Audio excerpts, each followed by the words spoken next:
முட்டாள் முட்டாள் முட்டாள்! லிஸ்ட் எழுதிட்டு இப்படியான காத்துல பறக்க விடுவ? கவனமா இருக்க மாட்டேன். நீங்க சொன்ன லிஸ்ட நானும் ஒரு டைரியில தான் எழுதுனேன். பேப்பரை கிழிக்க வேண்டாம்னு என் போன்ல போட்டோ எடுத்துட்டு தானே போனேன். ஆனா டைரியில இருந்த பேப்பர் எப்படி தானா கிழிஞ்சு பறக்கும்? அந்த துர்கா இருக்காளே, அவ ஏதோ சதி வேலை பண்ணிருக்கானே.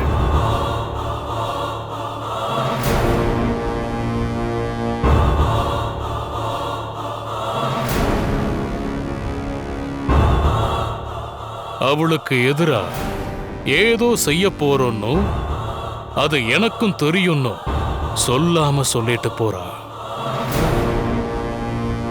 காலன் சாமி சொன்ன சீக்ரெட்டான விஷயமெல்லாம் அவளுக்கு தெரியுது.